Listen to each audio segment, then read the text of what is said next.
We're on. Oh. Think, hold on. They ran out. All right. Yeah, I think we're on. All right. All right. Yeah, we're on. So. Patriot Roundtable episode 21. and our special guest for today, U.S. House of Representatives, Florida District 10 congressional candidate, Dr. Willie Montague.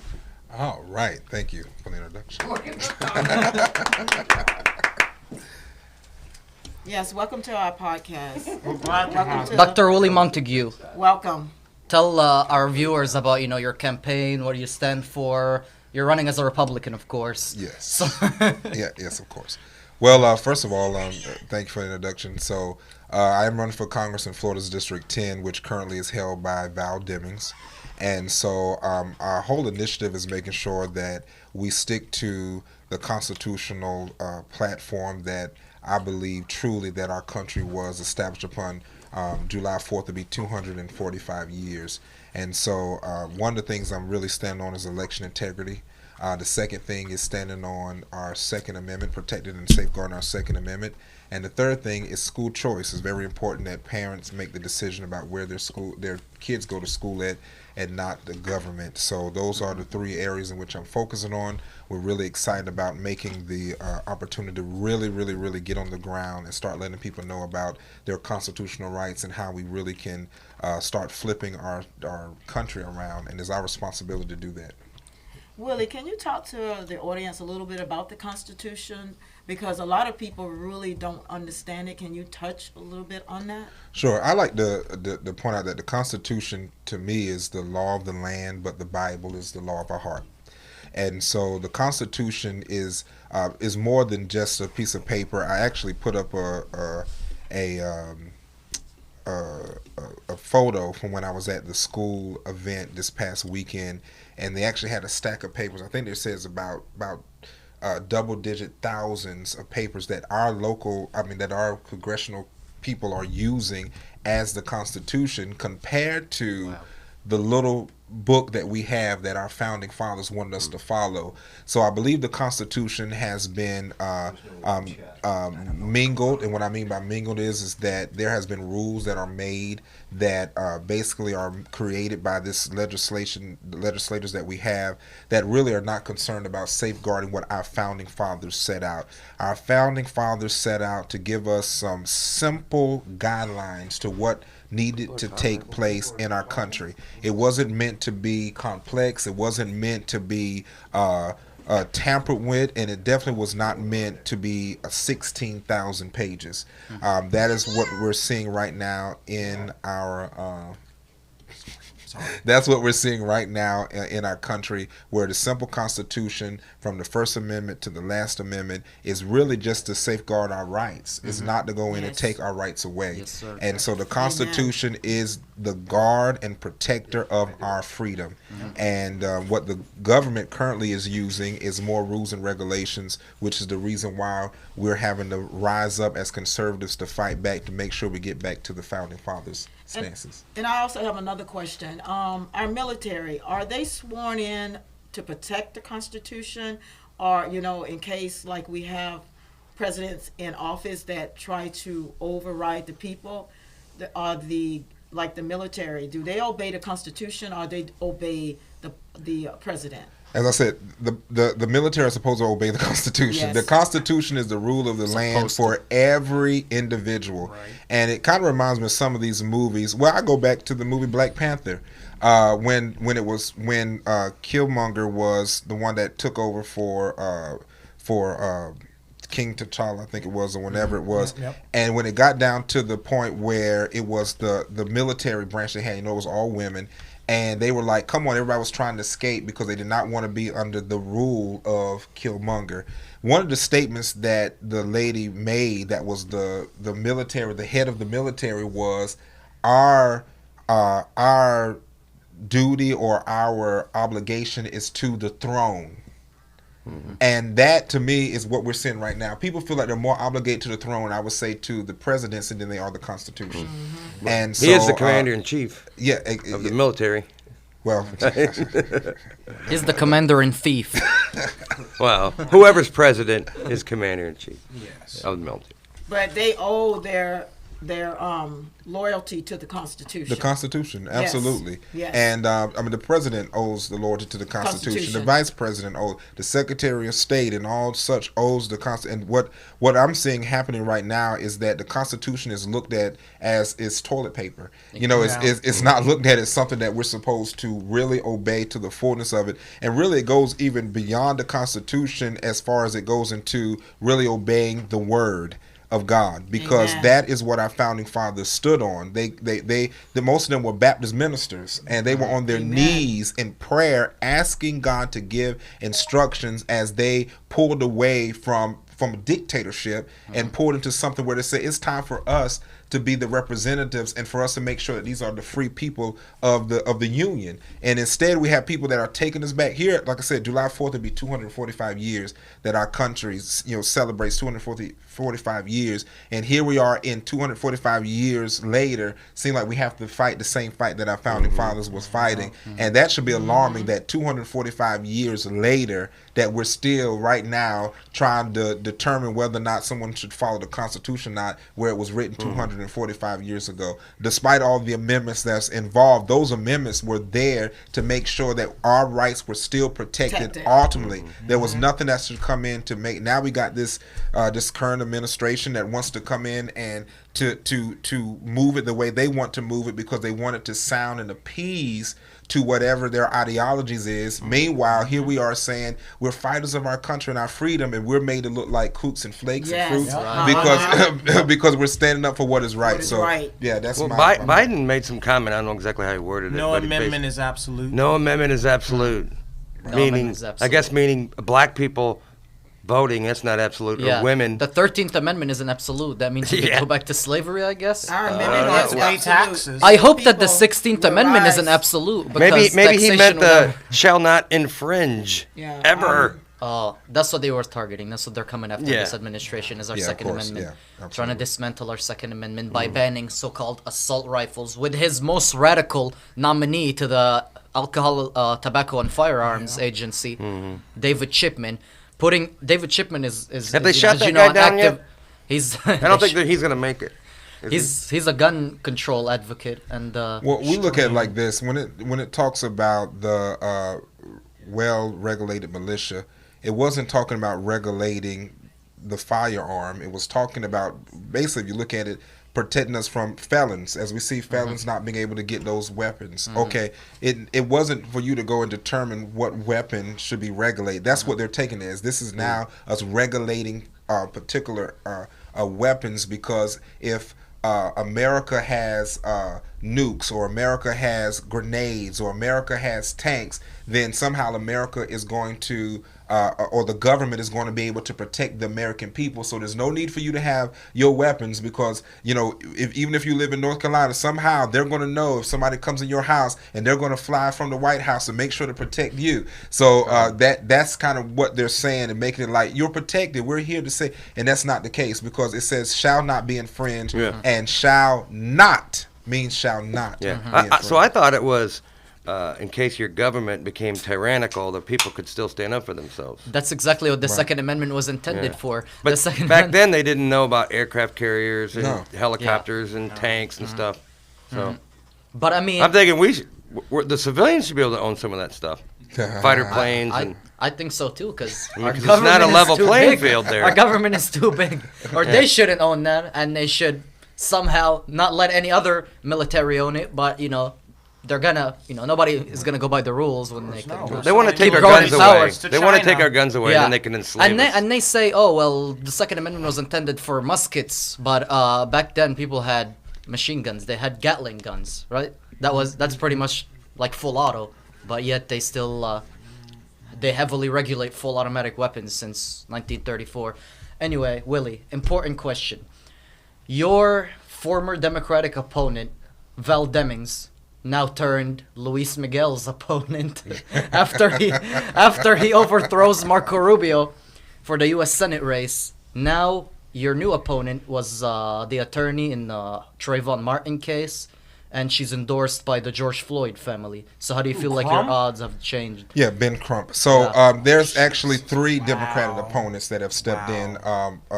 So the first one is Senator Randolph Bracey, who is a local senator in the area. The second one is Natalie Jackson, who was the attorney for the Trayvon Martin case, and who was recently endorsed by George Floyd brother and Ben Crump. And the third person is Ayala Morris. I think that's what she was, a state attorney general. You remember Scott had to sit her down. She didn't want to go with the was it the I forgot when it dealt with the Mark Keith Lloyd, the death Ferguson.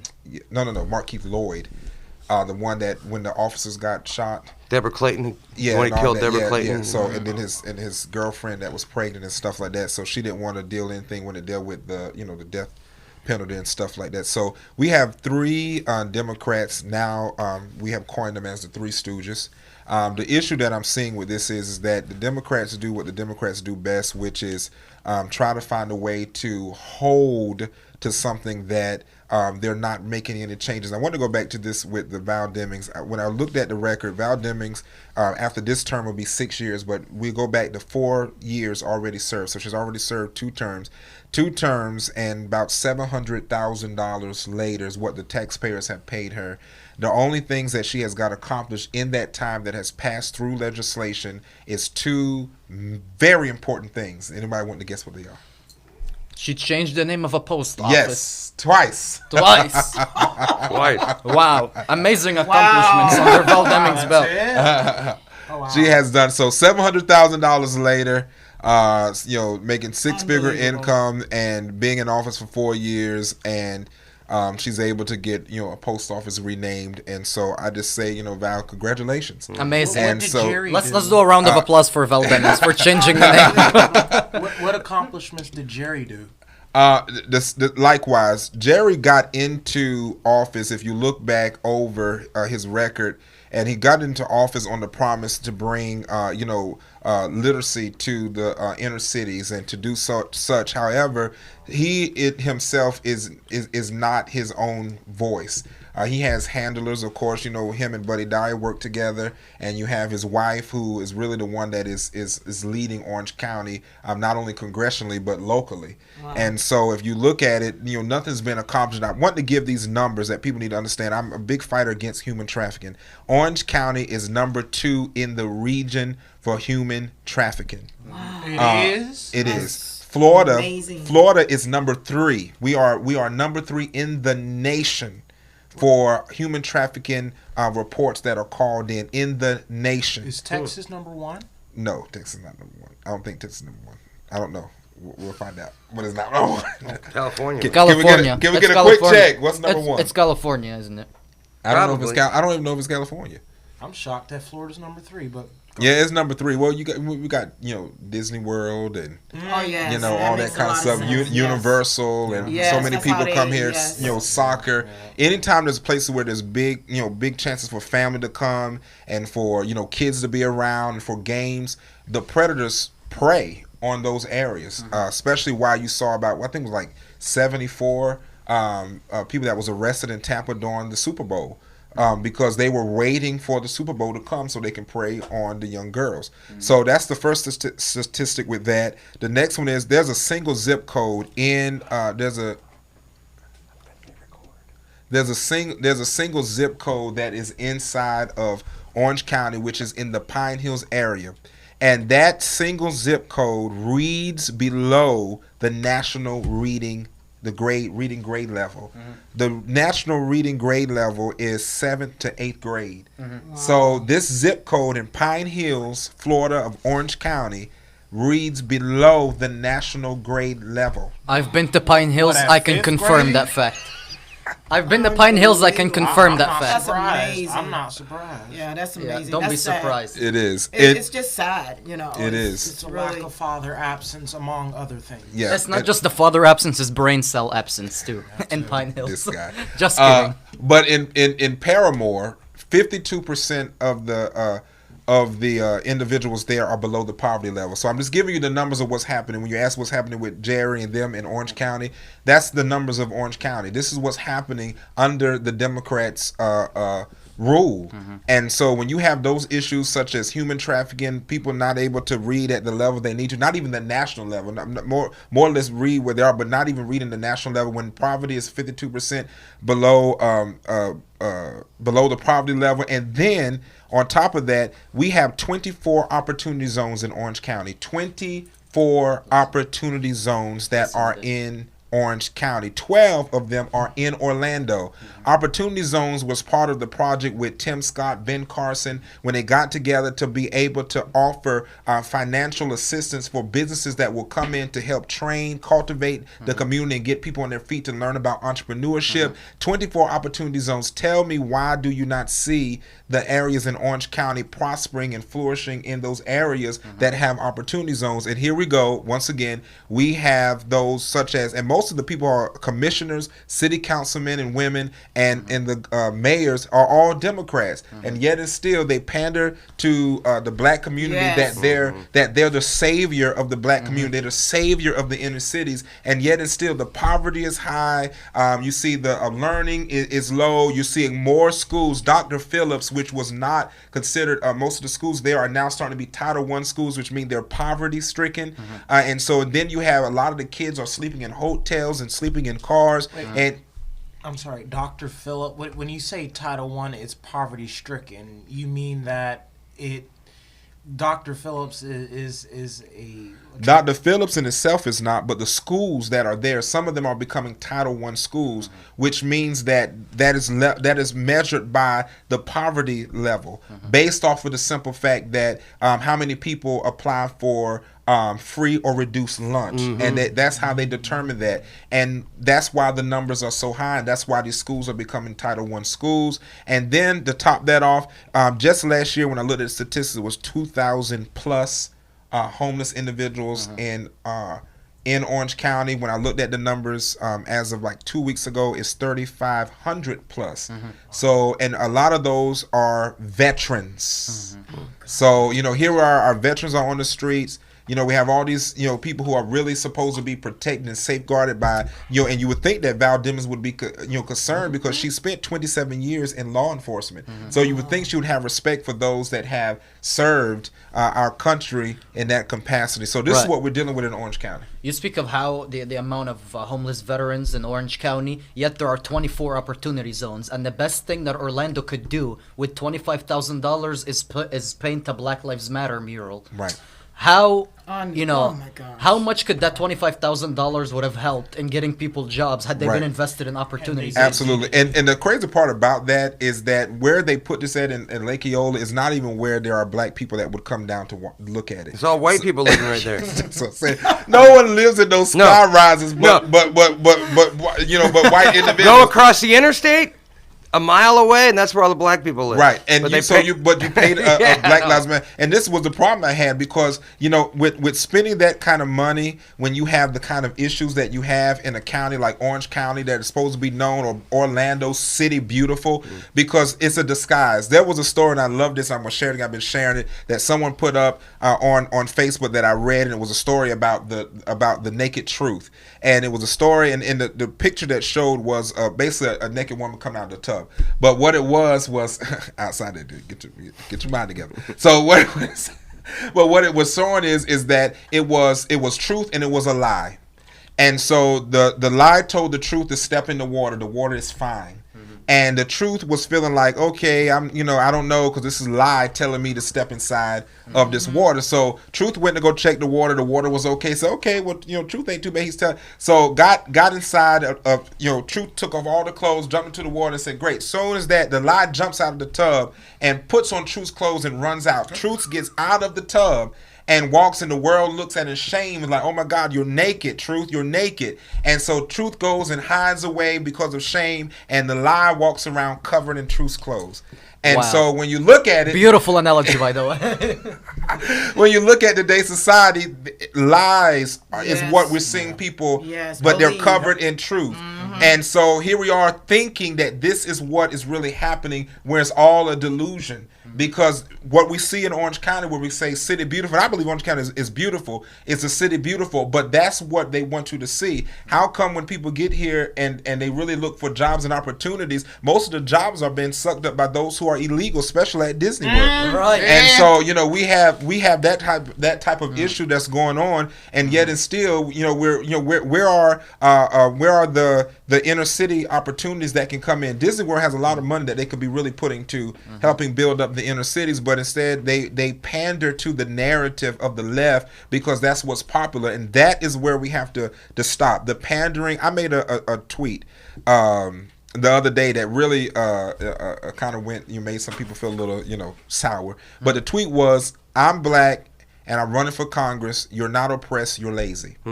And so when Beautiful. I'm the guy that coined that phrase. A black man can run for Congress just like a white man Yeah. can. That's I right. say that all the So time. so when I said that you're made this is what we have to realize with that is somehow, some way, the narrative's been painted that when we walk outside of our house, especially as those who are black men and women, that somehow we are oppressed because we live in America alone. And that is absolutely A lie. false. It is Because total that's lie. not what's happening. If you No. were oppressed, you couldn't stand in the line at the liquor store.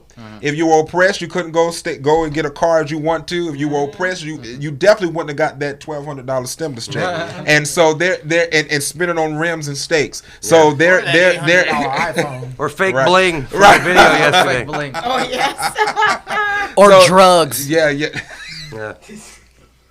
I cannot do this. I guess the leader of Black Lives Matter with her 4 homes. Yeah. 5 Right. homes. 5 homes. She has a Five. $3.5 million real estate retired. portfolio. She's retired. Black Lives Slow Matter down. don't care until you buy that 5th home. Yeah. Then they're the Buy a man large you step down. So that's what we're dealing with, and and the reason I keep I bring up the issue when it deals with inner cities is because that's a discussion we need to have, and the Republican Party is the party of civil rights, and we're the party that really is about true freedom, and it's freedom Amen. it's freedom to think for yourself. There you go. If you look at the Democrat Party, it's never about free thinking. No. Because the reason that is as soon as something you say that they disagree with, everyone jumps on board to disagree with you, even though there's facts applied. And that lets you know when you're in a cult. Yes. They still have that same spirit of slavery. Still. They want Right. it, but they're enslaving people's minds. Right. And that Yes. and that is oftentimes the most powerful type of enslavement, because you can get free from chains Yes. naturally and physically, but when it's attached to your mind, it's hard to get away from because you've been so programmed. And Yes. anything that looks different than what you've been programmed to see, it becomes offensive to you. And I tell people, to be honest, if you really study the Word of God, offense is a sin. You're not supposed to get That's right. offended because when things is either you take it as a truth, you take it as a lie, and those things that you are questioned about, I used to say put it on the shelf and you wait to see what happens, and then you evaluate from there. But you shouldn't get offended because That's there's a lot of right. things that people are saying and doing, and I tell people it's not what people say or do to you that matters as much as how you respond to those things that are said and done to That's you. right. You shouldn't get Absolutely. offended. A lot of the Christians in our flag waves could really use from that advice by Dr. Willie Montague. No, it's not that Christians get offended. I just believe cursing is disgusting. Amen. I'm a woman and I don't like being around cursing, and God wouldn't like being around. Jesus wouldn't like being around cursing. All right. So you can't use that what you're talking about. So yes, Christians do get offended by things that God says is wrong. Oh yeah. You can't use that with that. No, Oh, we have no, a thank you. disagreement between Dr. Willie Montague and Regina here. There was no disagreement. I didn't say that, but she's right. Now okay. Offense is this: if I'm telling you the truth, you can't get offended by the truth. But when there's things that is offensive to God, then that's when you stand on God's side. So That's right. that's the bottom Absolutely. line. That's the bottom line. The Bible says you love what He loves and you hate what He hates. We got to come in alignment with what He says. So I do agree with that. But I know people, curse and do things like that, and at the end of the day, I've been to plenty of places where, and I've had to pull people and say, hey, let's calm down, because the reason that is because everything that we say can be used to either gain supporters or run people away, and that's my biggest thing is that we have opportunity to win people over, but sometimes it is how we respond to people. Which, speaking of, I understand that you and Joe Collins are very close friends. Okay, you understand how some is he running for any position? by You the way? understand that we're very close friends. I understand that Can- a lot can of you, can you give me your source? you. Well, I'm just saying. You said it like you got a newspaper I article or understand. something. I understand. There are a lot of Republicans or conservatives, whatever that means nowadays, that believe that he's a big rhino, considering he switched party affiliation like 17 times and he called Candice Owens a dumbass. So, do you stand in line with Joe Collins' statements that Candice Owens is a dumbass? If so, explain.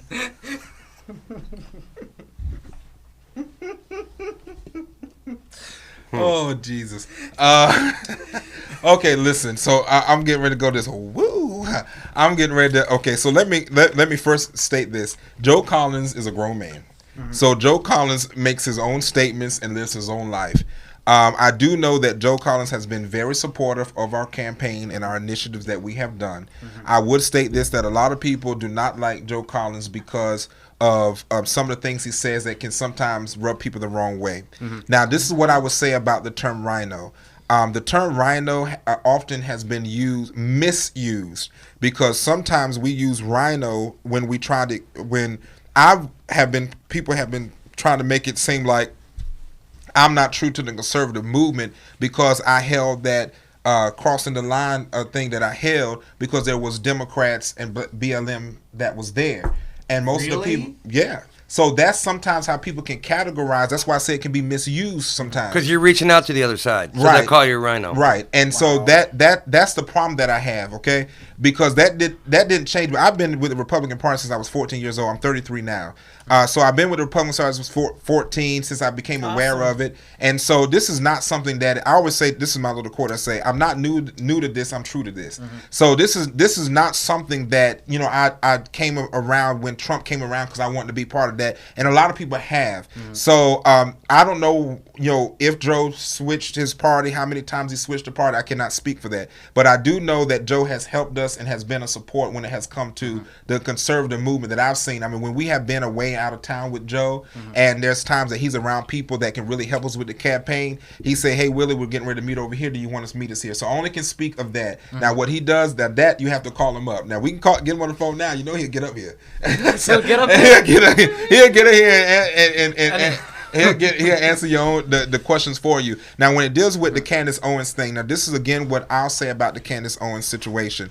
I think Candice Owens has a great movement. Brexit is great. As I said this to anyone, we have to remember what I said, that when we're dealing with the inner cities in a certain way, it's okay. Some people have different tones in the way that they deliver messages. I personally feel like as we go into 2022, that we have to collectively come together on the same page when it deals with the messaging to those who are in the inner cities.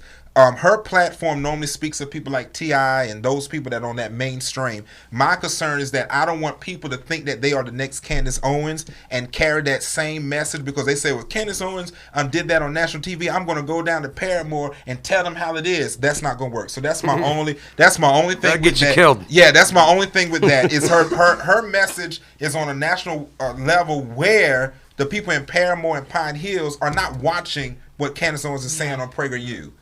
They're not watching that on PragerU. They're not watching that on her channel, and they're not watching what some of the people don't even have cable. I'm just being real. So they're not watching on BET or whatever else may be the case. However, those who are black conservatives can look at that and say, "Oh, she's right." So I'm going to go say that down there, and I'm just saying. You have to know your demographic, know your geographical location, because messaging is everything, and you want to win the masses, just not one. And that's my side on that. But she was on BET.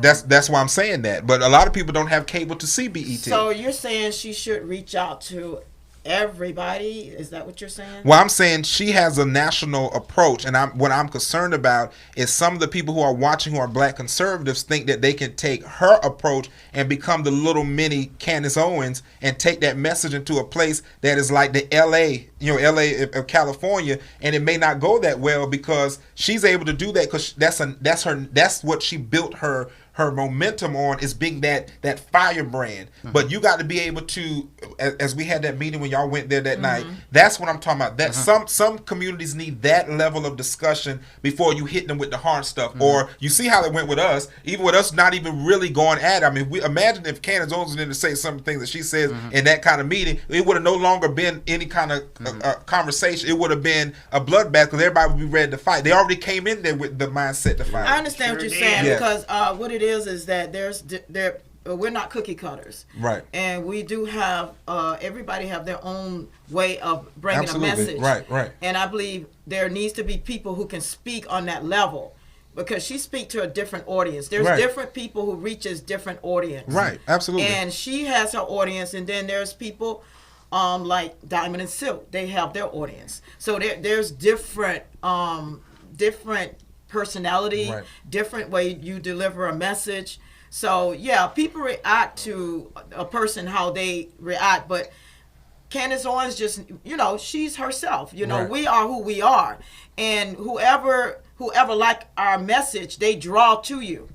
And that's basically what it is. She's not going to reach everybody. There's people who will reach those people, but it's not Candice Owens. Everybody have their own group that they affect. So, there's people that I affect, and there's people that I don't. You can't expect that from one person. That's why you have arms, you have legs, you have eyes. Everybody has their own style. So when you have your own style, you're gonna reach, you're gonna touch different types of people. And it so happened, the group you're talking about, that's not Candice Owens' group. Speaking of touching people, Joe Biden the other day. I'm just kidding. So with the He wanted to touch a 6-year-old. With the yeah, we'll get to that later. Man, look at them legs crossed. With the redistricting, Like that. 14-year-old. with the She looks like she's redistricting, 19. with the redistricting, Florida District 10 is going to lose a big red portion, a big red area, a big area that votes Republican is going to be put into Lake County after the redistricting, putting you at a significant disadvantage than you would to your Democrat opponent. So I take it you've seen the map? Yeah. Oh, well, you told me about it. You said that they were going to cut a big chunk off and add it to Lake County. Yeah. So there's a new map that comes out. Yeah, pretty much that's what's going to happen. So, it's not for certain, so I want to make that clear for anyone that's listening. It's not sure of how the line is going to be drawn, but pretty much right now, as it looks, that District 10 is going to pretty much be like this blue. So you're asking, what do I think about that? Yeah, do you think, that puts you in a position where you can't win by strictly appealing to the conservatives? You have to get some Democrats. Well, you have to do that anyway. We're a closed primary. So the first step is to get past your primary. And I'm going to say this to those who are listening that are part of the GOP movement. The issue that we have is that we cram our primaries. I think that's the reason we lose too. Why do we need 10 people to be in the race? Yeah. 10 people get in the primary race. Some people who are friends, they get in this primary race. And then after they get in the primary, we have to sit there and raise money to really fight each other. Yeah. For example, normally the qualifying is April. You qualify. Once the qualifying lasts for 1 week, once the qualifying is over, you know who's in the race. So say you got about 5 people left in the race. From qualifying from April till August, you have to raise money to also be prepared if you happen to win the primary. So you're fighting against each other up until the primary. Meanwhile, normally the Democrats do not have any opposition. They band together and work together, and they raise millions of dollars. And the conservatives spend half their monies in the primary. Right. Soon as the primary is over, you have from August to November to fight your now opposition that has millions of dollars, while you may have about $400,000 Because all your resources are spent fighting your your resources are spent, your volunteers are tired because now you're fighting against each other. So what I've been saying to those that are listening and those that considering running or jumping in, find that person that is truly the voice, the conservative voice, and get behind them and support them. Get your friends and family to support that one person so that we can win and flip the House. All 435 seats in the House of Representatives, the U.S. House of Representatives, is up for re-election. So this is a opportunity for every one of them. Huh? Every one of them. This is every 2 years. Yeah. So this is. I didn't realize it went that way though. They're all up for grabs. No, this time they're all up for grabs. So this is the opportunity for us to make a big dent in the House.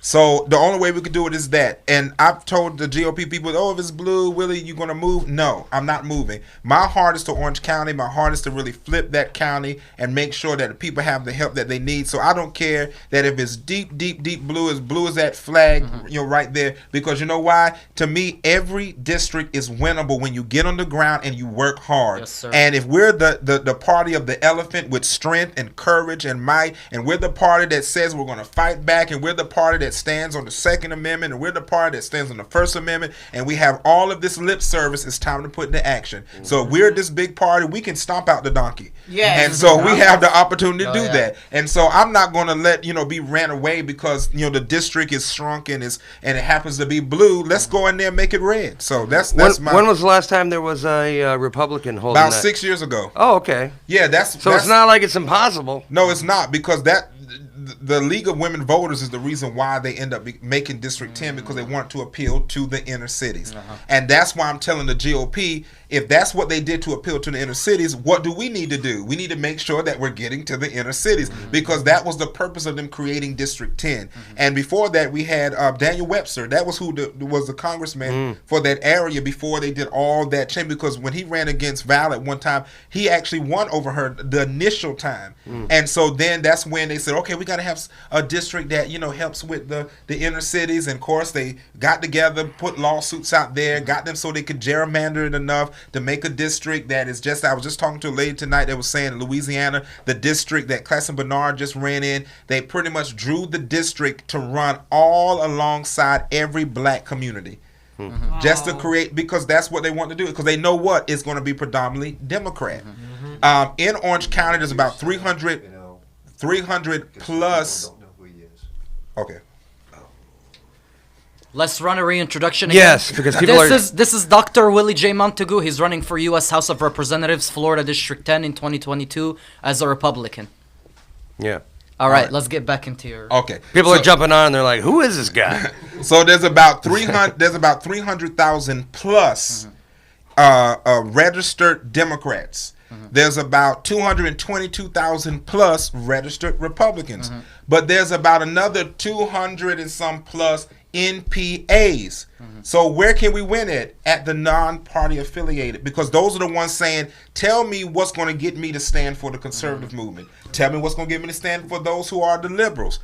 Where are we at right now? That means we got to get on the ground, start registering people to vote, get out there and let them know, if you want to save your country, you want to protect your children from being snatched up by predators, if you want to make sure that you can protect your families by having the right to bear arms, and if you want to be able to protect the quality of life and do what you want to do as an American citizen, you need to vote the conservative way. And so it does. At the end of the day, people are saying, well, Willie, you're not going to get that message to the inner city. You're not going to get that message because these people, whatever. This is the thing you have to realize. We got to get out there with all our power. See, we want cookie cutter politicians that are so polished and so combed over with pearls and have on their little polo shirts wrapped around them, and they're going out there, knocking forks against a glass wine, and they're out there, photo ops with every single elected official that comes through Orange County, and yet and still, you never see them walk down the poverty-stricken areas. You'll never see them go out there and stand on the corner to wave a flag because it's too hot or too cold. You never see them take the responsibility to be the person that rolls up their hands, but they'll be the person that'll stand behind the desk and say all the right things that is polished and political. But this is what people are looking for in America: fighters. President Trump was a fighter, and he still is. Yep. And what he left in us, I call it the living legacy, meaning that he put a torch and a flame on the inside of us to tell us that we can run on to get these things accomplished. So if we want to do anything in America, we have to fight for it. And I think that's where you have the advantage if Florida District 10 wasn't filled with uninformed voters. Obviously, we know that Val Demings is a horrible abortionist who is anti-gun and anti any conservative values whatsoever, yet she goes to churches and dances and panders and then goes and ships all the voters in buses and to the polls, and she somehow manages to get the elected majority of again. Christian votes. Yeah, Christians voted Yeah, for she gets elected because of that same reason. Right. People can hear a fiery message from someone, and this is the thing: you don't have to do anything, but predominantly her thing is just showing up and being a black woman. Now, this is the That's thing. sad. One thing about the inner cities, they Very are sad. they are a show me area. If you can show me that you're doing something for me, now this is the key. Val has done absolutely nothing. So the thing that she's going off of is the fact that she's able to say, "I'm a black woman. We need this," because at that time There when you she go. was running, there was no one that was really black running against her. So that's what she could stand on. I'm this black woman. I'm coming to help you. Now they can't do it this time. because Wasn't I'm in the Vienna race. wasn't Vienna Francois a She black was in the Republican she woman? was she was What? she was. What? She was a Yeah, black woman. She's but she a, was she's a black, But the she thing was a is- Republican. She was a Republican, but she switched over from District 7 to District 10. Yes, she is a Republican. However, it goes back to what I said. You have to be a fighter. There was no moves made. There was nothing she was doing to move the needle. You can't go out there and think that you're going to flip a blue district and sit in the corner and just talk to Republicans. Meanwhile, while the Democrats are eating you alive. Either we want to win it or we don't. So she didn't show up. She didn't show up to the debates, and she didn't show up for Val Demings, and that's the reason why we lost District 10. So whoever was a Venus supporter, I apologize for that. Yeah, I don't think Truth there- hurts. Truth hurts. The naked truth, y'all. Yeah. Dr. So- Willie Montague gave it to you. So, quick question that might not be as important, but do you think any white person can ever get in Florida District 10? Because you see everybody that's running. Where's the just white running on the black woman? where's the white privilege black there? Democrat. There's no white privilege. But there. there has been individuals that has stepped in to run, and that's why we back originally I believe it was Ty. She was Asian. She ran. Asian Pacific. She ran. Who else that was in the race before? Wait, she ran and she lost? An She Asian ran, woman? she lost. That's racist. But they have these black politicians, but they're doing nothing for them. Yeah, they're doing nothing for. And this is the Doing thing. nothing for This is the thing about. Again, I go back to the thing with Val. The reason that she's able to do that is if we have created a plan. If anybody's seen the thing I came up with called the Let's Do It Initiative, the Let's Do It Initiative is a plan to get busy right now. Most politicians will make a point to point out what they want to do when they get elected. We have made it our initiative to do it right now. And the reason why is because people want to see what I want you to hold me accountable before I get elected. So you'll even know more how much more powerful it will be once I'm able to represent you with the official name of Congressman Willie Montague. So this is where we are right now in Orange County. This is where we are in District 10. To me, it doesn't matter if it's blue. To me, it doesn't matter of the person that they put in on the Democrat side. Of course, it's going to be fighting back and forth, and people are going to want to do this and nasty articles, and he said that and he said that. But at the end of the day, that's why I keep focusing on the people, because most of the time that you look at Val, she doesn't show. She just started showing back up coming here. How can you be elected for 4 years, $700,000 later, 2 post offices renamed, and yet and still your district has the number 2 in the region for human trafficking, and yet and still you are a woman. You mentioned the renaming the post offices, just for people that are tuning in, because that's all she's done. Yeah, that's all she's done, She's y'all. renamed. She's renamed two- renamed a post. 2 post. She offices? renamed the postal office twice. So we got to give her credit. And how much did that? How much did that cost taxpayers? $700,000. Well, yeah. So we 200. I'd have done it for free. Amazing. I'm pretty sure her pocket has gotten a lot. Oh yeah, fatter. I mean, Just like Joe. y'all, she spent 27 years in law enforcement. She was the chief of police, and she had a 20% more excessive force rating than Baton Rouge, Louisiana. Oh yeah, police brutality, y'all. With her, as the police chief, with 527 incidents report on excessive force rating under her rule. She's a retired police chief that demonizes police officers now. Right. Absolutely. Yeah. And she has no place to talk about Black Lives Matter or police brutality because she was the brutal police officer. Yeah. She was, And that's the problem with, and I would say some, because not all black people think this way,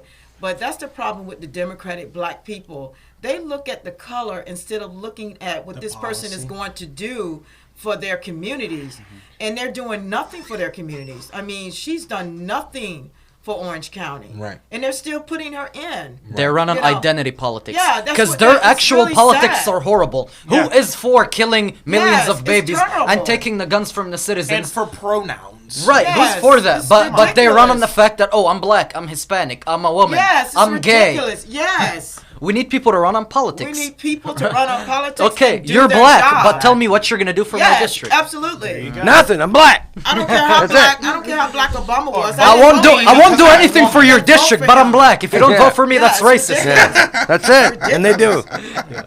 They shoot them their own self. You know. Literally. Is It's anybody really- there with questions? Do y'all take questions? I'm interested to see what people are saying. Our people- We got any Yeah. questions coming through the? Anybody got a question? So I got a question. Do I got hate mail? No. So my question would be, Val Demings is What free? everybody knows who Val Demings is, whether you like her or you hate her. Mm-hmm. So what I'm saying is, she's probably going to raise. I don't know how many millions of dollars. How do you compete with that? She's already That's- raising, isn't That's she? the She's impossible. raising, and that means that we have to start doing. Let me tell you about grassroots. Before we had technology to be able to run ads on Facebook, before we were able to do all this fancy fundraising that they have emails and text messaging blasts. I know y'all get those. Don't forget, I want you to get on the list so you get a VIP. It's great. We know they got to do it because it's part of the thing. But this grassroots is what worked. People went door to door. They knocked. They went to make sure to ask, what do you want? What is it that you're seeing that's missing? And then they went and said, they used to do dial for dollars, which is you would just get on the phone and call people and say, hey, can you donate a dollar? Of course, people would donate more than a dollar. Yes. But you would just make simple phone calls, simple things. And that's where we are right now. In order for us to be able to beat out in District 10, we need people that are actually going to donate, whether it's $5, $10, $100, the max is $2,900, whatever you can do. Because you know what? The only way that we're going to be able to beat the machine, it's not just the voting area. It's just the area of the money, because they're already plastering their face all over Orange County. And and I'm sitting there like, okay, we got to get this out here. But again, it costs money to get those, and they sit with money in their banks. They don't touch it. You know why? Because in the back of their heads, they're going to win regardless. So the whole time while we're sitting here trying to let's drop this person, don't run this person, run that person. Meanwhile, they got all this money. Soon as they ready to declare they're going to run, now you see posters all over Orange County. You see billboards. You get text message and mailers. And what they do, they crowd your stuff with. I was getting Val Demings notifications popping on my Facebook, and I didn't even ask for it, which means that she is running ads to anybody, Republican or Democrat. Yeah. Why? Because she knows she's going to have Republicans too. So what do you have information you can give to our audience to donate to you? Oh, absolutely. TeamWillie.com. Team Willie, WILLIE. TeamWillie.com. It's in the descriptions. That website. Oh, okay. It's in the description. I put it in the description, so Okay. yes. Yeah, Click go on there, it. donate $5, $10, whatever the case. Let your friends know. I'm telling you, we can do this. We can really, and you just got to be a fighter. That's at the end of the day, you have to be a fighter. It doesn't matter what the people are saying. It doesn't matter. I get so many. I got messages in here now of people. I want to read one to you. And these are let's say I'm getting them in the email now. It used to be where they were just sending it to me in my let's see if I can find it. This can't. Go ahead. Well, okay, that's weird. Okay. Neat. So if you are a conservative and you have a lot of disdain for Val Demings, you should donate to Willie. Definitely, Yes, please, please do. donate. Dethrone her. Get her out of there. He's fighting for your community already, and He even if you're is. not in the community, please just donate to him. You donate to so he Willie can help. Montague, Yes. you're gonna save that donation money when it comes to next tax season. If you live in Orange County. So someone messaged me and said this was today at 1:42. And they said 1:42 a.m. I see. It said, "Monkey boy." The description is bananas. Monkey boy, why are you so scary? You taking shots but afraid to let people comment on your page? Those crackers have you trained good, don't they, boy? Jump, monkey, jump. What Wow. a racist. Wow. So That's- That's was- racist. No, that's an idiot. That's an idiot. So that That's was, just like a Wow. fifth That's grade an idiot. insult. Yeah, That that's is- an that idiot. was lame. That dude's so That's- triggered he that went was way out of his way to look up your email and Wow. send you And a that's nasty absolutely. message. Like I bet you you said, was Right. He went way out of I his way bet to you Google was the white. most racial slurs. Yeah. And this another one came in. I don't care what you think you're doing as a black man in politics. You're going to forever be a coon. And you'll never get black votes because you like to get effed in the A by the white man. You was the same type of nigga, that would get the rest of the slaves caught because you don't care about your survival or disposition. You only care about pleasing the white man, even though he'll never respect you. You're beating a dead horse trying to appease them, brother. Wake the F up. All of that because he's running as a White. Republican. How much Yeah. you Mind bet you. they're white? Mind If you were running as a Democrat, No, I doubt they it. wouldn't have sent you That's a black that. Willie could be saying the exact the same first thing, one. preaching the exact same That thing, one but too. running as a Democrat. Yeah. Here's Yeah. another. You're That one too. You're Those are black people. You're stupid ASL, whatever that means. You won't win Congress. You really should just bleach your skin. I'm black and I'm running for Congress. What the F that mean? You're the first black person to run, question mark, question mark. Stop claiming to be black. That would be whiteface. Do your That'd be research. racist. Another one and I'll be done. Watch your mouth if you can't discuss the numbers because of white access. COVID almost over, boy. In other words, that was a threat saying since COVID is over, he can come and get me. He can now leave his mom's house. He I can said, now make, live his make sure to wear a mask. Think about this. A man who wants to go is like, yeah, I'm gonna get that boy. Is scared to leave his house because Right. of COVID. Oh yeah, COVID is over now. Now I'm gonna come get you. Wow. So That that is is so some of the wicked. stuff. That sounds like a that'll dude get- that wears a mask in his car while he's driving by himself. Exactly. Right. Make sure you're And back. that is what you have to deal with. And takes the COVID swab from the other end. So it's coming, and it comes in. It comes in daily. It comes in daily. It comes in, and like I said, now the new thing is the email. First, it was getting from Twitter. Then I was getting through Instagram. Now they're sending it through email. Haven't gotten any phone calls yet. So I'm pretty sure that'll be floating down there. But I'm not really concerned about what the people are saying. As I said again, my thing is to pray, stay before the Lord. There The you Lord, go. the Amen. Lord, the Lord fights our battles, and I'm not Yes, he concerned does. about what people feel or think about me because There at the you end, go. at the end of the Amen. day, I'm in this to win this for the people. And also, people like that's a slave mentality because they don't want you to be free to make your own decisions. They want you to think the way they think. And thank God that we don't because that's total ignorance. Yes, sir. Yes, Total ignorance. They can free their mind if they turn off CNN and shoot their phone like Bazooka Joe did, and and, get out of stop their- going on social media. Get out of their mom's house. Like, please. Get a job. Get a Speaking job. Speaking of Losers. ignorance. You are very active when it comes to breaking up the Demings establishment. So do you want to talk about your efforts on recalling Jerry Demings, the mayor of Orlando? Well, yeah, we were in the process of doing that. We're waiting to see what's going to happen with all the things. I think he's waiting for the orange to fill up. I don't know if y'all know that or not. He has an orange that is kind of like how you have the fundraising meter that goes up as you raise money. So he created like some little orange meter, the same, determined on how many people get the vaccine. And the closer you get to a certain number, where he calls it a herd immunity, so he'll free us. So we're waiting to see how that unfolds with him. Because right now he'll say, well, we're getting ready to, and I think he know that the pressure was going to come from Governor DeSantis. So I believe that he was going to release it anyway. But another way that we're breaking it up is that, as I said, we're starting that initiative and getting on the ground. We have some clinics that we're working on. We have some healthcare professionals helping us.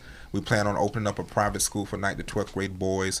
I work with youth and young adult boys ages 7 to 25 because we have to restore the nuclear family. And Yes. we also have to make sure not only Yes. restoring the nuclear Yes. family, but we have to get to the place where the men are able to have those father figures in their life. I personally didn't have a father in my life, or that he was around but not in.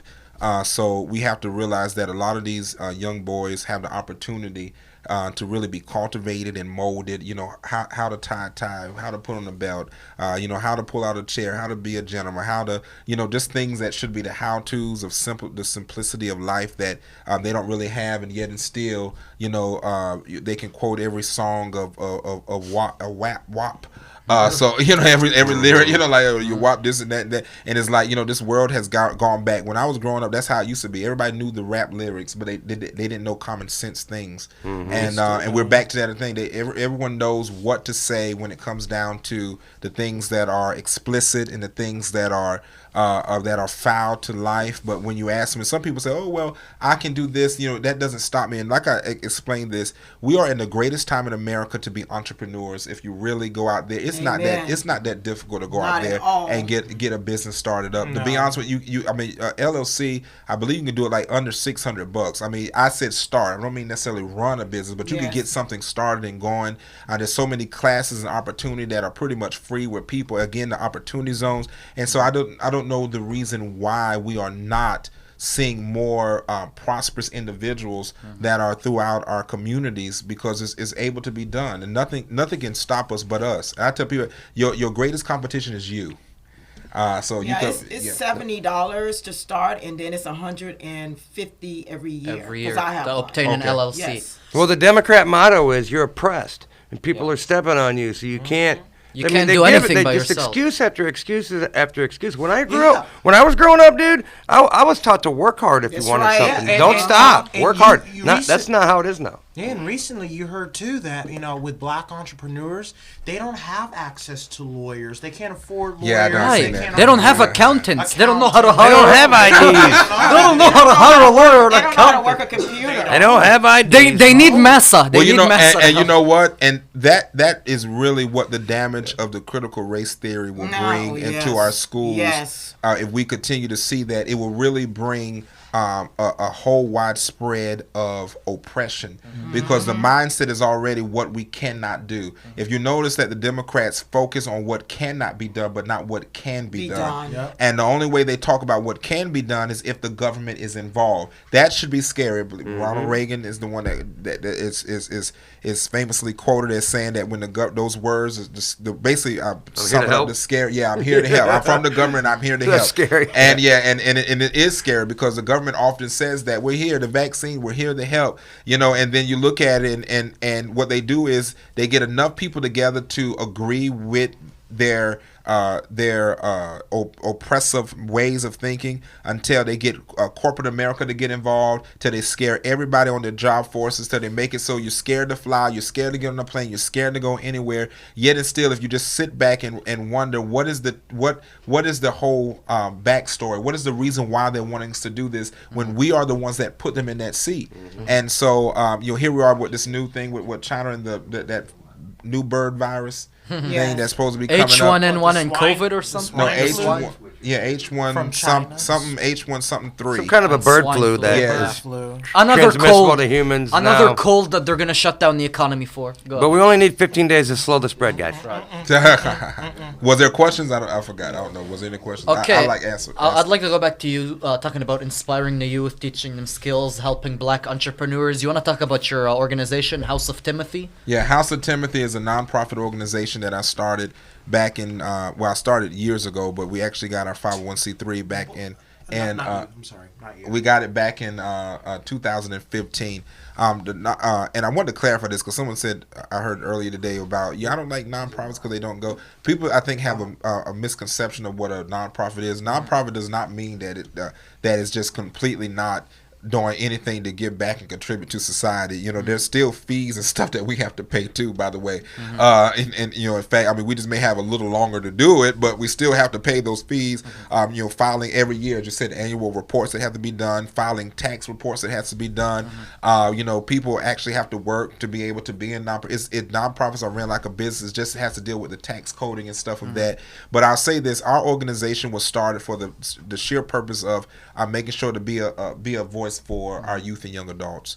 And we've seen so many young boys again that do not have role models. That's how why I adopted my son. Florida's our adult adoption state.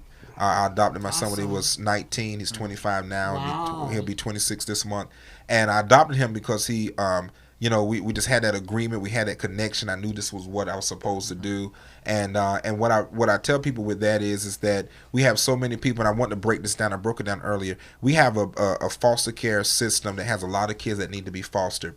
When you look at the older kids that are in that population, you see that a lot of the people are not wanting to adopt them because they're older and they feel like they're going to age out and there's nothing to do.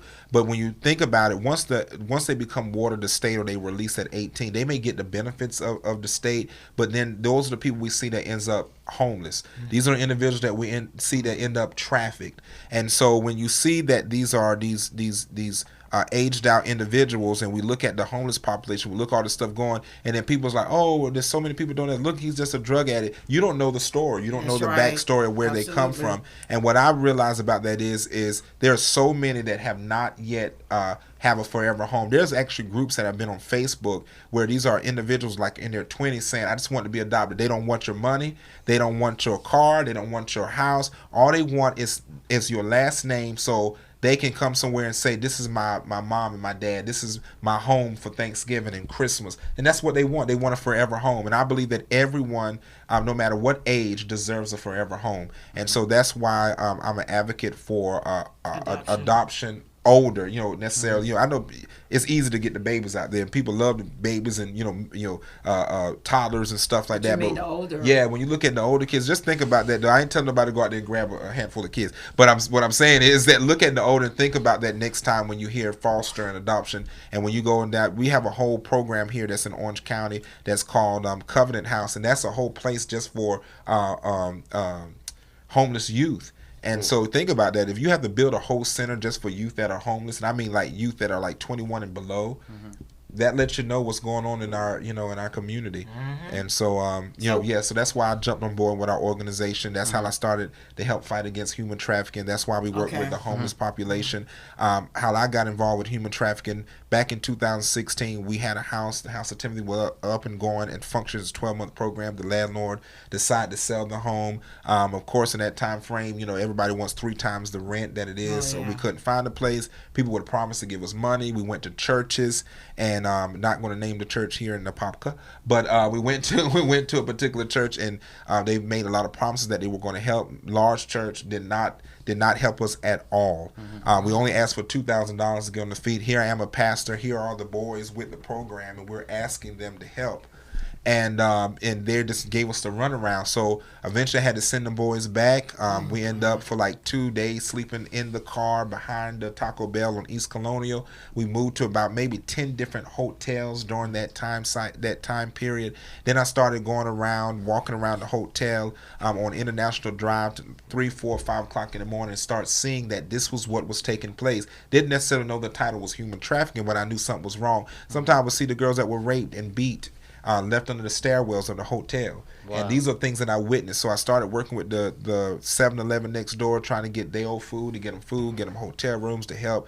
And I just started doing rescue that way, talking to them, advising and seeing. And so, and it's boys and girls. And we, oftentimes, we think it's just girls when we hear human trafficking, but it's guys that are involved in, two are being taken. A lot of times the guys are used for work labor, the girls are used for sex, or the guys can be used for sex as well. So we need to really get to the place where we're standing up against it. But that's my heart.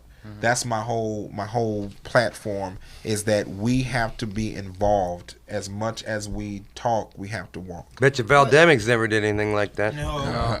Willie, can you explain human trafficking a little bit? Because we hear the word, but we don't really know how it happens and how things play out. Especially with with our southern border being flooded. Yeah, at the can moment. you explain it? Yeah, a so little bit, well, so we can get a picture. Definitely. What our border's been open, it not only is it bringing human trafficking, but also drug trafficking. And so a lot of these things that when they come in over the border, a lot of times when you see them coming over with kids, and this is why I had an issue with them trying to claim that the kids are not going with the parents. Some of these kids are not those people's children. Those are tickets. That is an exchange of an individual for them to get over the border, and then that child is then used again for the exchange of continuing back and forth.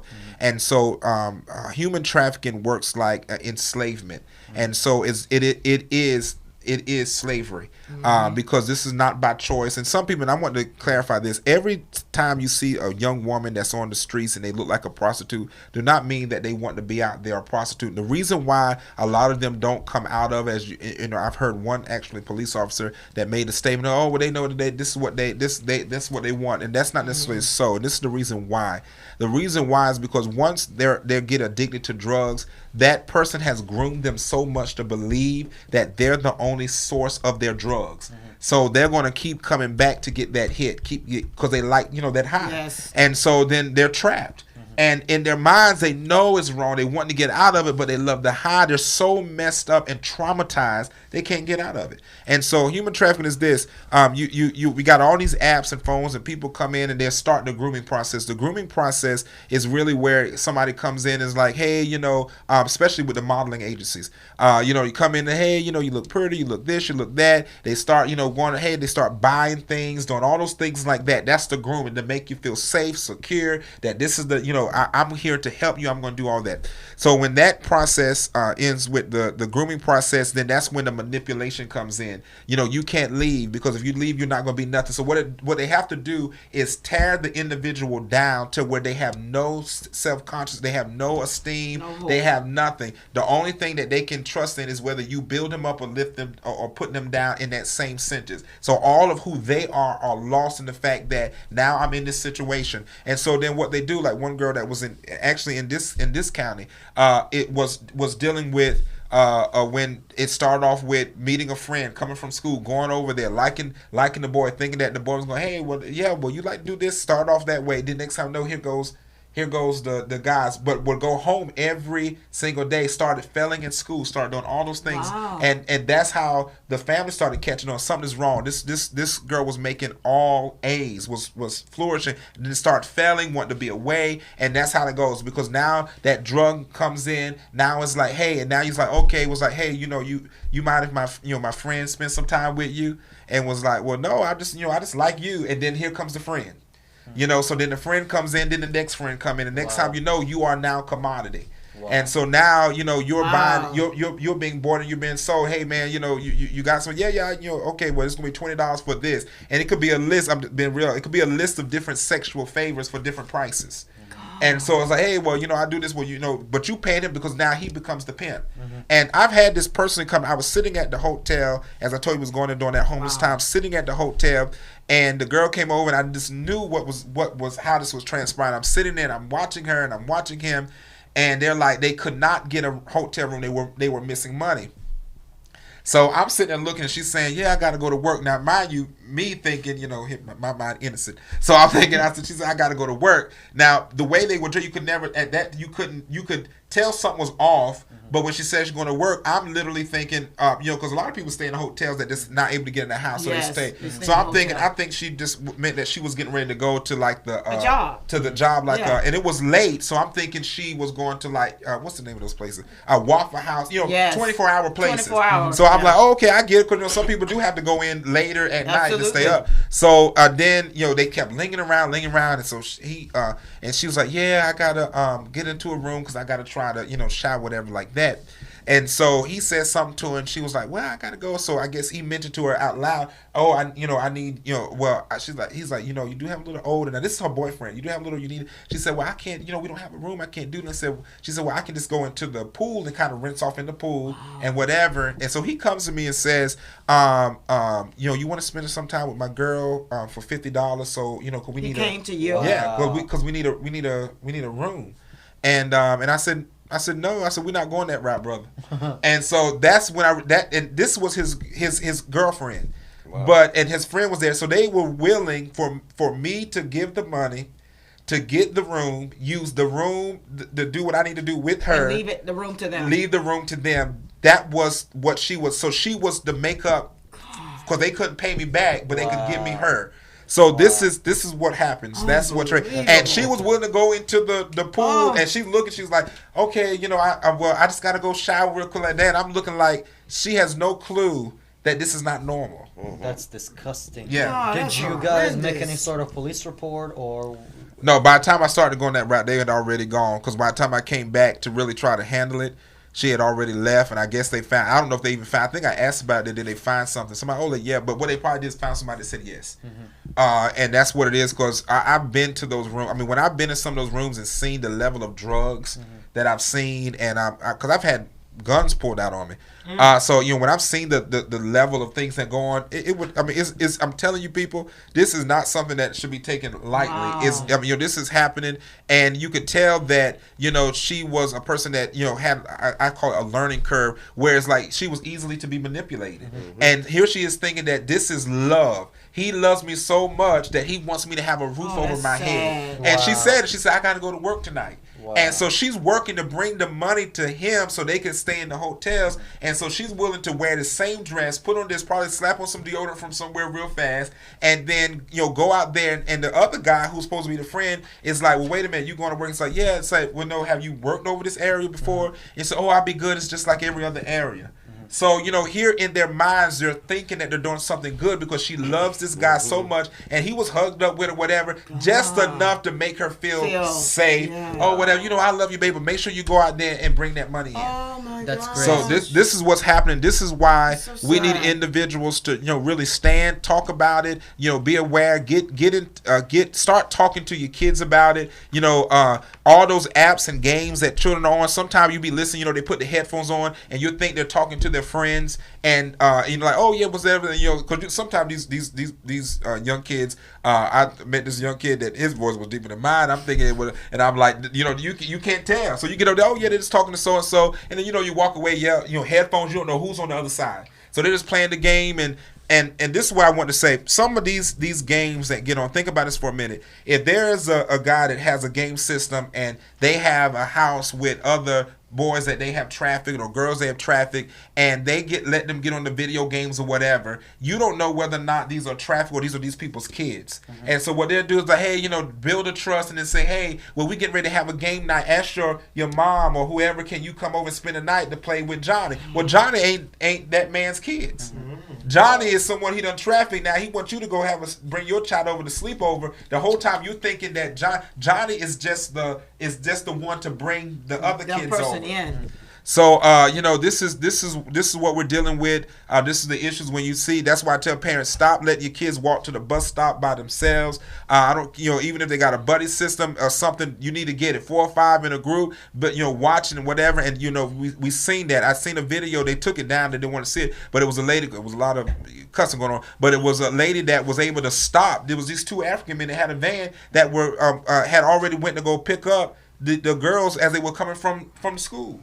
And the man, when they got out, man, they beat them to they were bloody, and they made them sit there and announce what they were doing on the camera. Now they didn't wait till the law get there. They handled it their own way, so they beat them down. Wow. But they let them know that you ain't gonna be coming back around here taking up. Like she said, these are our kids That's on right. our That's streets. right. That you come in a van, and God knows how, because there was a movie I watched where they showed how long you pretty much had, which is around like a window about 90, I think they said about 90 hours. Mm-hmm. And so from the time where, if it's like high dollar, trading, you'll get here, this here, that money, move here, and next time especially in other countries, and by the time that's gone, before you actually really cannot track that person down.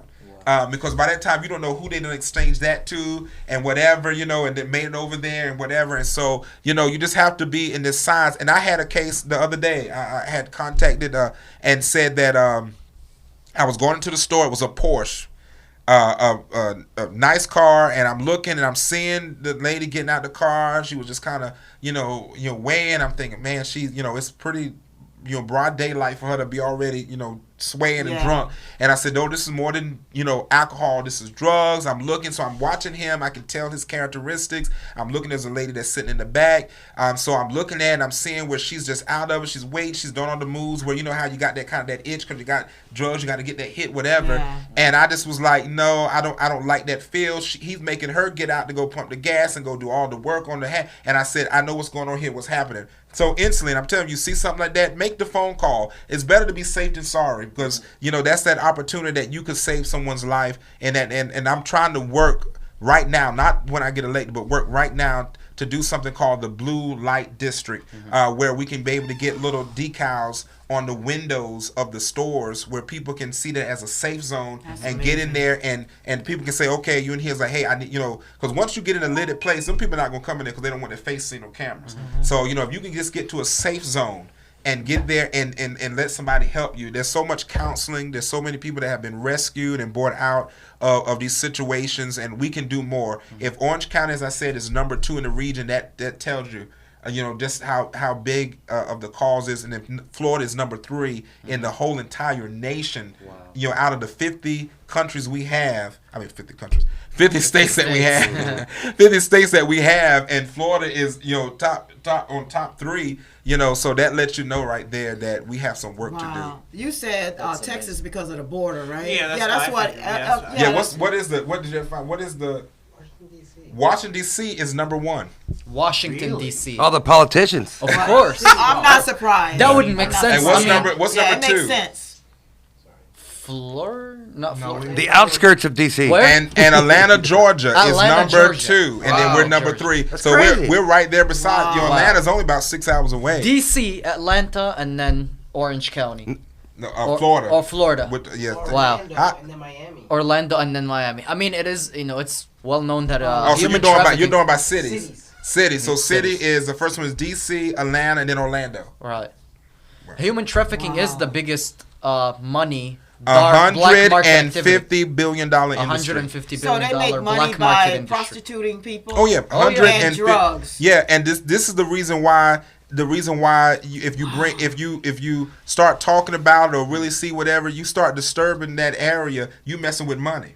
Right. So and I'm not surprised some of the things that people say. I'm only can be surprised when the real stuff start coming in because people don't like you messing with money and start bringing Yeah, exposure. we'll probably to all that. get audited now. We'll probably all get Biden's on. weaponized the IRS. Now they're gonna audit everyone. So was there any questions on the thing or what? If Okay, quick question. Your district, Florida district, every is a time you say Democrat. quick question when I ask this, It's a Democrat stronghold. People on YouTube are like, "Where's Maglite?" Yeah. And that kind of stuff. Yeah, That's so a you're gonna que- get mostly that. So kind. your district is a Democrat stronghold, and likely in the polls in voting stations, it's going to be Democrat volunteers.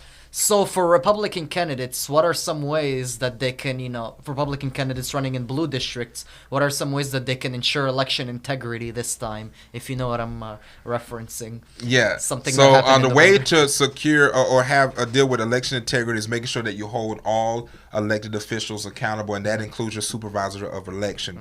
A lot of times people do not realize that the supervisor of election is the one that really takes those the ballots and stuff and passes them on to make sure they're certified. What I tell people is we need poll watchers. We need individuals that are going to be out there and make sure that the process is done correctly.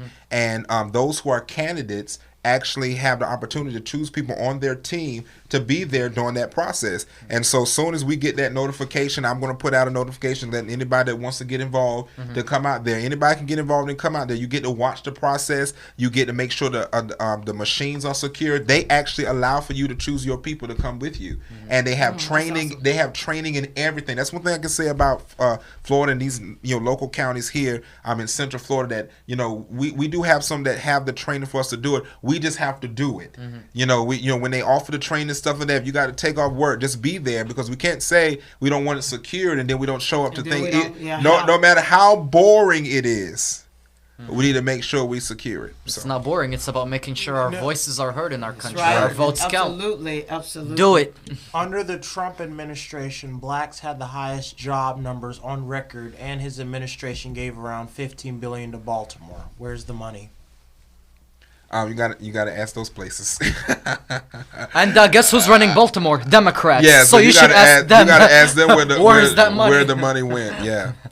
Because you have to remember with the platinum plan, that plan never went into effect because of everything that went on with President Trump. And so we have to realize that. Now this is what I would say, that plan doesn't mean it cannot take place. We have the ability to get that plan off the ground. He gave the bullet points of the platinum plan. So who's now responsible for the platinum plan? We are. So nothing can stop us from getting that. The Biden administration. Well, I mean, they're not going to help anybody. Exactly. No, that's what I'm saying. We are responsible for making sure the platinum plan gets out there. And I'm telling you guys, there is lots of money out there that can that does not require taxpayers to put any more initial dollars out there. That's already taxpayers have put plenty of money out there. We have put plenty of money through everything we've done. So there's plenty of money that is circulating that we can get the job done without having to go back and pass more stimulus packages and trillions of dollars, as we already are trillions of dollars in debt and owe China lots of money. And so it's time now for us to start utilizing what we have, because that's what we should be as we should be a true conservative nation, and make sure that we're protecting the money that we have, so that when our children and our children become adults, that they're not sitting there eating out of a can of beans because it was wrecked because of the current administration. Well, we owe so much money now that it'll never be paid off. Well, They're just going to keep digging it deeper. It's like Barry said, Social Security, the government is telling us is going to go bankrupt in 2035. Meanwhile, everybody's working and paying into it. Meanwhile, nobody's paying into welfare, and yet there's no news of it ever running out of they're money. shifting Social Security Yeah, to you're welfare. paying your Social Security for working for 2 generations before because we Well, you know, so much the money thing out of it. about the welfare, here we go with the LBJ Great Society plan thing he had here. The thing about the welfare is it keeps people entangled. So it's easy to keep that alive because you got to keep coming back, providing providing your information and being being part of the victim mentality. But when you really want to be free from something, you can easily say, no longer, because That's right. it's your responsibility to get out of the system. The system is there to create a pretty picture to draw you in. It's enticing, but you can break that umbilical Yeah, cord. that's your responsibility. Absolutely. Y'all laugh. There's something I see. What somebody say something. yes. I like stuff because this is what I do when I'm on live. I like, so let me see what the comments is. Even then, I'm ready to see. Is Orlando's problems due to Disney? Part of the issues is due to Disney. That's part of, but Disney is a little further up from actual Orlando, so that that's why people get it confused with Kissimmee and kind of Osceola and Park, which would be District 9. But Disney is actually considered in District 10, according to what I heard Val Demings say. So Lake Buena Vista is in District 10. According to Val Demings, she said that Disney is in her district.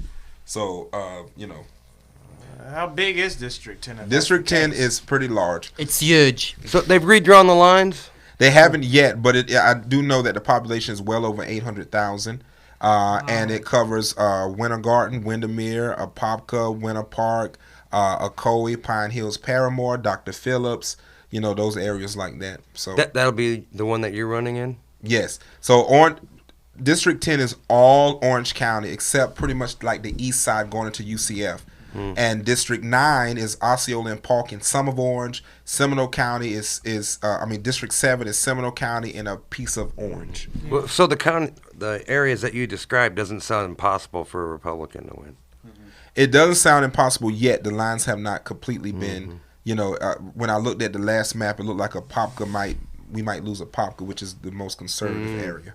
How are they how are they acting towards you as far as you running? I mean, the community in Orange County. The Democrat How side they're that you've been receiving trying you. to. We reach actually out- I call it tripartisan support because we have the support of the Libertarians, some we have the support of the Democrats, some. So I think that we overall have a good support system on the ground. There is momentum. People like the messaging. They like that we are just frank and real with what it is that we're delivering, and we're not out there trying to paint some political spiel. We're actually out there trying to do what is right by the people. Okay, what concessions are you making or willing to make to the Democrat and to the Libertarian Party to maintain that tripartisan support? I haven't changed anything about my message. The only thing that I was saying is that this is the time for us to work together. And what you see, President Trump said it best. What is there to lose? If you see where you've been and you see it's not changed, and I'm telling you I have a plan, what else would you lose if I'm presenting a Right. plan of action? Right. And so that's what I tell them. You've already lost all you're going to lose with who you got. Yeah. And so so if I'm going to jump in and I'm giving you this whole list of let's do Right. it, and I'm giving you this list off of the sheer fact that we are working with volunteers. Yes. And we don't have no federal dollars to do absolutely nothing. I have no budget. I'm not elected, and we're able in the time frame that we have done, and those that we got Miguel, my best friend, in the studio. But I'll tell you this: I thought I was your best friend. Anyway. scratch that from the record. But no. So what was when you he could tell you that people have come to me who have lived here all of their lives in Orange County and said, Willie Montague has done more for Orange County than I've ever seen in my life being here in Orange County. Wow. In Oh, the yeah. time of anyone who That's has been awesome. elected Oh, in yeah. that area. And it's not by my own, because we have such a You have a great team. support system of people that saying, Willie, we believe in you. If you need something done, let's get it done. And when I put out a notification on Facebook to say we're going to do this, people show up. It don't matter if it's on a small scale, a large scale, it doesn't matter. We're getting the work done. And I'm telling you guys, we're not out there using big dollars. That's why I'm asking y'all help, donate, get out there, because and I want to explain this about elections. Y'all listen to this. The reason why the true conservative candidates are normally the ones that are last to show up is because they give us this thing of you got to have X amount of dollars to be able to run. So normally they're saying by this quarter you got to have $250,000, right, to make you a viable candidate. And this is where we go. We're back to that money thing where this is what makes you viable because you have X amount of dollars. But it has to get back to the point where people say, wait a minute, let's step back for a moment. Okay, yeah, that person may got $1 million. That person may have their face all over the place. But this is the person for the job. What can we do? Because you know what? When we really want something done, we'll do it. And I can tell that from the conservative movement. So this is what we got to do this year. We can't sit there and say, hey, I tell people sometimes the greatest movement is one where it's strictly sacrificial. You're saying, you know what? That may be my last 50 cent, but I'm going to put out there because in believing through God, because I'm a faith person. Anybody tell you, Miguel can tell you in the campaign, when I believe for something, it's going to manifest. Because I believe that according to Mark 11, Verse 22 says, have faith in God. Amen. One translation says, have God's kind of faith. That's right. So God's kind Amen. of faith is big. Amen. So I tell people it doesn't matter what you see. That's why I say I don't care if it's blue. It doesn't matter whether we have $2 left. If God has called me to it, which I absolutely believe in, if I can tell you how we got here real fast, listen to this. When it was time for me to run last cycle, when it was on the pandemic, everyone was saying, are you sure? You sure? And I said, I know God has called me to this seat. Whether it was last year, I believe it's truly 22, was last year, that was the stepping stone. And I said, I know God has called me to do this. So everyone said, well, Willie, you can't. The IRS was closed. I want everyone listen to this to make sure you get your friends up here. The IRS was closed. You cannot do anything online. You could not call in to get any services because there was no workers in there because of the whole pandemic. This was back around March. You couldn't get in the beginning of April, you couldn't get nobody on the phone. I'm calling the lady that helped us get our EIN stuff together for our 501c3 because she's good at that. So I said, hey, Dr. Kitty, can you please help me with this? I don't know. She said, look, Willie, she said, we're having the same thing with our people. She said, the only way you can do it is through paper because no one's there. Yes. And you have to mail it. It's going to take at least 6 weeks. I had 4 days. Ooh. I said, Dr. Kitty, I don't have 6 weeks to wait for this. She said, well, I don't know what, we can try something. You can send it in and hope, but they still got to get it in. They got to process it. So we got people, different people calling Senator Rubio's office. You got people calling and trying to make phone calls, say, hey, can you get on, because a lot of those people have the back end to the IRS. So can you get in and try to push it through? So I'm praying. And then on top of that, they're telling me I got to qualify by having $10,440. And here I am, couldn't get the petitions that I needed. I needed $10,440.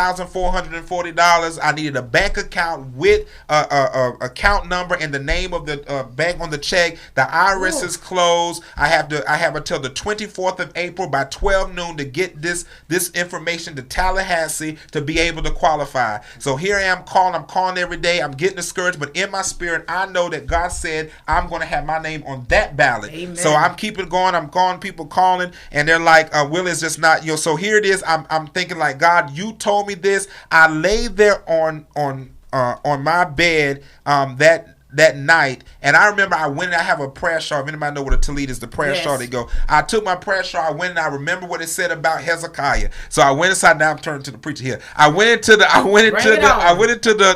bathroom. I cut out the light. I put on some instrumental worship music, and I sat there and I did like Hezekiah, and I put my face to the wall. Brother. I put this prayer shawl over my face, and I said, I'm gonna put my face to the wall, and I prayed, and I said, God, Amen. If this is what you have called and assigned me to do, you're going to be the only one that can do it. I cut that music off, took that off. I took a deep breath, and I said, we're going to do this. So I'm sitting there saying, God, okay, now it didn't look like it was anywhere close, but I believe in what was in my spirit. So God was able to get the money together in 2 days. So we had the money. Wow. So we had the money. We had the money together. So now we got the money, but you cannot get a bank account without an EIN number. Wow. So I couldn't get the EIN number because the IRS was closed. So then I'm thinking, so the bank lady said, I'm trying to find a way around it. She's like, I can't find it. She's trying to work. We called. Remember, the banks was closed. You only could do drive-through. So then here it is. Remember, the qualifying date was April 24th at 12 noon. Here it is, April 23rd. I wake up that morning. I say, God, this is the last day I can do anything because tomorrow is the qualifying day. Yeah. So Wow. April 23rd, I went to the computer and I went and typed in, and it just came. I said, God, I'll try. He said, no. I'm telling you, it came in my spirit. You put Montague for Congress 2020. That's what I put. Now, remind you, I tried every combination possible online, and none of the combinations would work for the names to get it done. And so I said, look, we done tried this. I'm like, okay. I said, I'm going to obey. I put Montague for Congress 2020. I said, all I'm going to do is get the same error message I've been getting. Push that submit button, and the EIN number popped up. It went Praise through. God. Wow. The Amen. EIN God. number popped up. I screamed and hollered, and I said, Hallelujah. good God, here you go. Amen. So I went there, and I called the bank, and the lady's like, oh, God, here we go again. Willie called me back. And I said, no, you ain't got to do that. I have the EIN number. Got it. And so she said, what? Send it to me. She sent it, got the account hooked up, and then the Praise check, God. we was able to take the starter check, so the check had to have something that was written or printed. So I went and had to get my printed out and put the whole, check, make sure it went through so we get it. I made sure it was perfect Yeah, on it's a there. process. Wrote that check out. Wow. In my spirit, it was take 2 copies of every piece of document That's you right. had. Yeah, you have So to. I had to go at that time. I didn't have the car I had, so I had to get a rental car. So went ahead and had to get a rental car. I said, who we gonna be able to rent? This is in the pandemic. It's the day before. There's nowhere in the world. It was so easy to go get that rental car like it was never before. Got the rental car, had that settled, ready to go. So got there, had to get a notary, got everything notarized. Drove all the way to Tallahassee. Now get this. Got to Tallahassee, submitted everything into the box. And so I went to go to Hardee's to get some breakfast. In my spirit, it was do not leave. Park. So I parked. Thank God I didn't, because the time that they called me, the time that I was supposed to be, it would have been an hour, so I would have been already an hour back. Wow. By the time it would have took me an hour to get back, I would have missed, because you had to have it there by 12 noon. It was already like 11 o'clock. And so they called and said, Willie, the check looks fine, but the notary forgot to check off a box, and you got to have that done, and you got to get it back by 12 o'clock to qualify. And I'm thinking, remember, he said in my spirit, do not leave, park. Yes. So I stayed in Tallahassee when I should have been eating on my way back, because I'm done. So I was like, God, thank you for obedience. It's very important. Wow. So parked there, got that, went to, and I said, well, I'm going to get a notary. We never got it. I said, please sign it. Remember, I'm rushing. It was like 11:36. I'm getting back to the supervisor election. I'm getting there. I'm dropping in the box. I stayed on the corner watching until they closed the door and rolled that away. By the time I'm driving back, I get a call from Scott Powers that runs Florida Politics, and called and said, hey, Willie, just want to say congratulations. I see you qualified to get on the ballot. So, Dude, your trip to that ballot is more thrilling than a John Wick movie. I'm surprised you didn't tell me that a lion chased you through the Grand Canyon as you had the ballots in your hand, and you had to jump through hoops and swim in a mountain of sharks. Hello, Tallahassee. And space aliens came and shot their laser guns at you.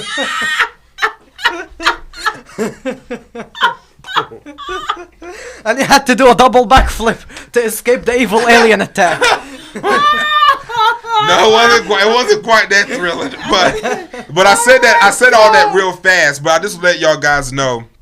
In all seriousness, it was pretty exciting. It was, but I'm telling you, that's what happens when you have to obey. So when people ask me why, I don't have time to explain that story to everybody. But when I tell people, when you obey, and you know that this is what God has assigned you to do, nothing can stop. So that's why I tell people, I don't care what color the district is. If you know what I've been through, and I promise God that the day that I lost the primary last cycle, I remember was the 18th, and everybody was gone, whatever. And I remember everybody was at the house. I just sat there and I just wept, and I said, God, I feel like God, I lost this, Lord. I'm hearing you, and in my spirit it was like, get up.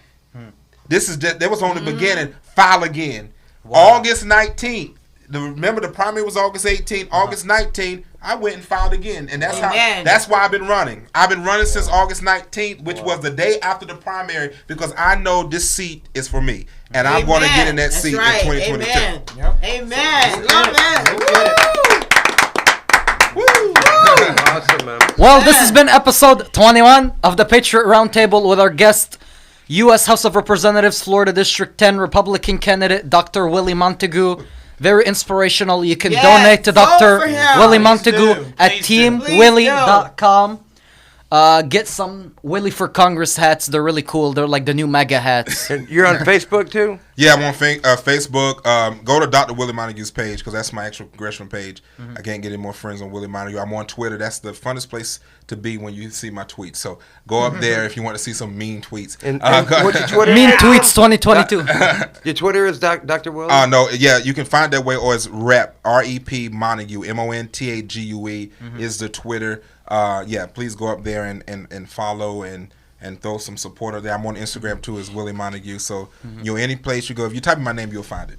Yeah. Awesome. Thanks for coming in, Vote man. for Thank you, Willie. thank you. Yeah, Vote vote for Florida him. District Come 10 on. voters. Yes. Florida Yes. District 10 voters, if you're God tired of bless you, my failed friend. Democrat policies, you have a face for change Yes. right here. Change. Definitely. What do you have to lose? You've been under failed Democrat policies for a while. You've lost everything there is to lose already, okay? Try some conservative policies in your district. Definitely. He's done so much for District 10 without being in office. Imagine what he's going to do when he When is he's elected in to office. Yep, Yes. exactly. Do it! that.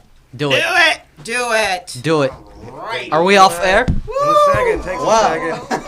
Awesome. episode. Is that going to upload to Rumble? That was so amazing. Oh my gosh. Thank you for coming on, sir. Thank you. Thank you for coming Thank on. you. live once I get over here and figure out how to unlive it. Amazing. Oh, it's still live. Okay. Yeah. It's a, The after show. I have to unlive it. Somehow. Where? Where? How to Oh, on here? Oh, try that. Try this. Bro, we're upside down. Yeah. And I know. Yeah. Dude, I'm having all kinds